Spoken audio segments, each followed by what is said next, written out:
I've been surfing about 35 years now. I've probably made 30 to 40 wood boards now. I've made them in every shape, size. I've made them from 14-foot kook boxes to 5'6" Alayas. I had other boards that I was riding and liked and found what I thought worked the best. And so I decided to do something totally different. I went straight to the local hardware store and bought a bookshelf, a pine bookshelf, 6 foot long by 20 inches wide. I took it out the night before and put it in the shed. When I took it out the next morning to shape it, had a big crown to it. So that made it even more unique to work with. I rounded the nose and the tail and then rolled the edges up so that it's easier to do 360s, so it's easier to do tricks on the waves. It won't catch on the wave as much as a pointed or a turned down rail would. In the center portion of it, I made it parabolic, kind of an hourglass shape, and turned the rails down a little bit harder so they'd actually bite into the wave.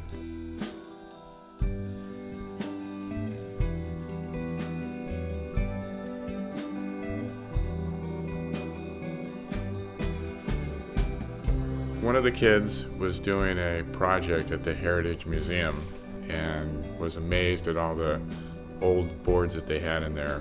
They had boards from the early 1800s all the way to current. I saw the old wood boards and just thought, I have to build one of those. That inspired me to just keep building them and trying them, see what made them work. So I've been building and riding wood boards ever since. I enjoy the challenge of the Alaya board. Not having a fin, having to figure out how to put your rails into the wave to make it slide around, to make it go down the wave in some sort of a direction. I think they're faster than a regular surfboard with a fin because there's no drag, there's nothing to slow you down. It's funner to do tricks with them, and it's kind of like starting surfing all over again.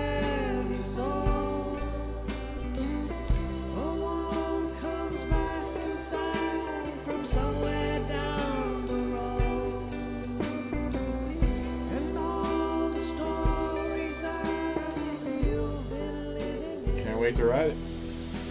You're home at last, you're home at last, we're free.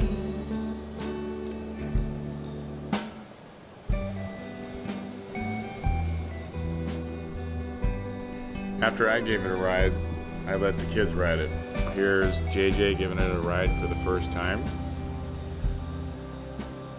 And here's Christian giving it a slide.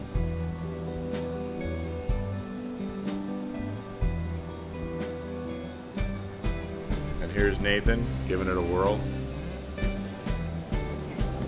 I really enjoyed having these guys ride the board for me. They've basically been my test pilots for these boards. We'll put a shape together and go out and test it. They'll all give me some input back on it. Then I go back and probably reshape that board. Some of the boards I've reshaped 3 or 4 different times to get the final shape that we like.